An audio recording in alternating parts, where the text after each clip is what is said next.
Hi investors, ये एक update video है जेंगल शेयर के रिगार्डिंग। जेंगल शेयर पे मैंने पहले भी वीडियो क्रिएट करी थी जिसमें हमने फंडामेंटल और टेक्निकल एनालिसिस करा था, जिसमें मैंने टारगेट दिया था 400 रुपीज का। तो इस वीडियो में हम टारगेट के रिगार्डिंग बात नहीं करेंगे, जो न्यू अपडेट पब्लिश करे हैं जेंगल कंपनी ने उसके बारे में डिस्कस करेंगे। जैसे कि थंबनेल में क्लियरली मेंशन है कि जेंगल कंपनी ने पीएनबी मेटलाइफ के साथ एग्रीमेंट किया है। इस एग्रीमेंट के बारे में डिटेल में डिस्कस करेंगे इस वीडियो में, और जो कंपनी ने न्यू अपडेट्स पब्लिश करे हैं उसके बारे में डिस्कस करेंगे। तो 20 जुलाई को जेंगल कंपनी ने अनाउंस करा कि उन्होंने 3 इयर्स के लिए एग्रीमेंट करा है पीएनबी मेटलाइफ कंपनी के साथ। इस एग्रीमेंट के तहत जेंगल कंपनी जेंगल सेव कार्ड इशू करेगी पीएनबी के एम्प्लॉयज को, और ये जो जेंगल सेव कार्ड है पीएनबी कंपनी को हेल्प करेगा एक्सपेंस मैनेजमेंट में और एम्प्लॉय को बेनिफिट डिस्ट्रीब्यूट करने में। ये जो जेंगल सेव कार्ड होता है, इस कार्ड को एम्प्लॉयज यूज कर सकते हैं फूड परचेज करने के लिए, फ्यूल के चार्जेस पे करने के लिए, टेलीफोन चार्जेस पे करने के लिए, या किसी ट्रैवल या गिफ्ट वाउचर के लिए यूज कर सकते हैं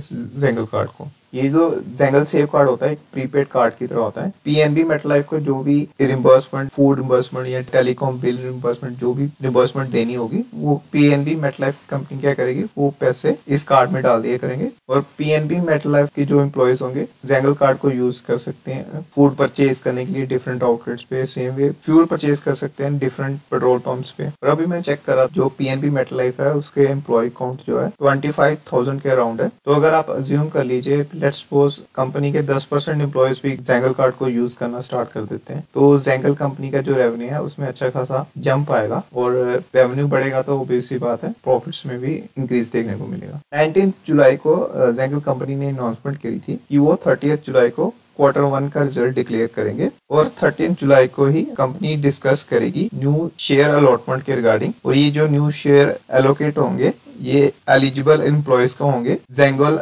एम्प्लॉय स्टॉक ऑप्शन स्कीम के थ्रू। तो कंपनी प्लान करिए अराउंड 1,50,411 न्यू शेयर इशू करेगी। अभी करंटली 12,24,82,000 के अराउंड शेयर हैं कंपनी के, और 1,15,000 न्यू शेयर इशू करने जा रही है कंपनी, यानी कि 0.1% और न्यू शेयर इशू होंगे। तो ये जब ये न्यू शेयर इशू हो जाएंगे तो कंपनी के टोटल शेयर 12,26,00,000 के अराउंड हो जाएंगे। ये जो न्यू शेयर कंपनी इशू कर रही है ये बेसिकली एम्प्लॉयज को इशू किए जाएंगे, या तो जो एम्प्लॉयज सीनियर मैनेजमेंट में है उनको इशू किए जाएंगे, या फिर उन एम्प्लॉयज को इशू किए जाएंगे जो काफी टाइम से कंपनी के साथ जुड़े हुए थे। ये एडिशनल बेनिफिट देना जरूरी है एम्प्लॉयज को, ताकि जो एग्जिस्टिंग एम्प्लॉयज हैं वो और जोश से काम करेंगे और कंपनी में लंबे समय के लिए बने भी रहेंगे। और वैसे भी कंपनी काफी अच्छा परफॉर्म कर रही है, तो कंपनी का बनता था कि वो अपने एम्प्लॉयज को भी कुछ बेनिफिट दे। और जैसे कि मैंने लास्ट वीडियो में भी डिस्कस करा था कि ये कंपनी फंडामेंटली स्ट्रॉन्ग है, तो फंडामेंटल्स के रिगार्डिंग हम दोबारा बात नहीं करेंगे। और ये जो टारगेट मेंशन करा होता 400 रुपीज का, ये एक्वेरियस सिक्योरिटीज ने दिया था, इसको भी हमने डिस्कस करा था लास्ट वीडियो में।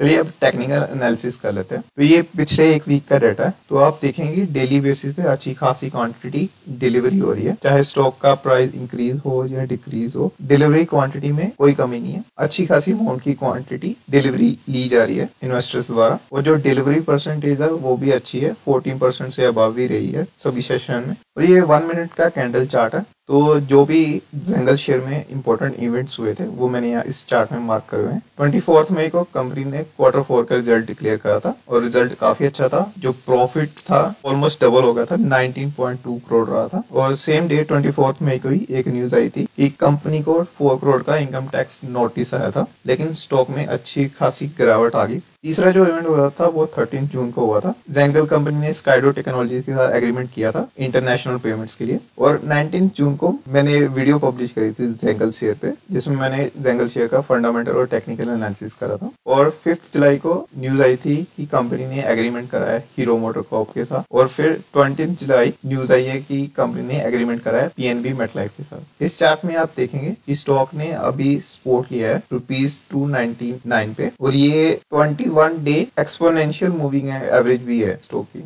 लास्ट 2 डेज में स्टॉक में 8.5% की फॉल आई है प्राइस में, और जो वीडियो में टारगेट दिया गया है 400 रुपीज का वो बहुत ही ऊपर है। स्टॉक में कोई भी बुरी न्यूज नहीं है, जो भी न्यूज आ रही है वो पॉजिटिव ही आ रही है। पहले हीरो मोटोकॉर्प के साथ एग्रीमेंट हुआ, अब पीएनबी मेटलाइफ के साथ एग्रीमेंट हुआ, उससे पहले स्काइडो के टेक्नोलॉजी के साथ एग्रीमेंट हुआ था। तो जो भी न्यूज आ रही है सभी पॉजिटिव ही आ रही है। स्टिल लास्ट 2 ट्रेडिंग सेशन में ये स्टॉक 8.5% फॉल हुआ है। किसी भी स्टॉक में प्राइस करेक्शन होना अच्छी बात है, लेकिन इतनी ज्यादा प्राइस करेक्शन जस्टिफाइबल नहीं है, और वो भी तब जब कंपनी में एक पॉजिटिव न्यूज के बाद दूसरी पॉजिटिव न्यूज आ रही हो। मोस्टली जो स्टॉक मार्केट एक्सपर्ट होते हैं वो बताते हैं कि जब स्टॉक पुरानी रेजिस्टेंस को ब्रेक करके उसके ऊपर क्लोजिंग दे तो हमें बाय करना चाहिए, क्योंकि वो रिप्रेजेंट करता है कि स्टॉक में स्ट्रेंथ आ गई है। और वो ये भी बताते हैं कि जब stock price 21 day exponential moving average के नीचे चला जाए तो हमें सेल कर देना चाहिए, क्योंकि वो इंडिकेट करता है कि स्टॉक के प्राइस में वीकनेस आ गई है। तो बहुत सारे लोग ऐसे होंगे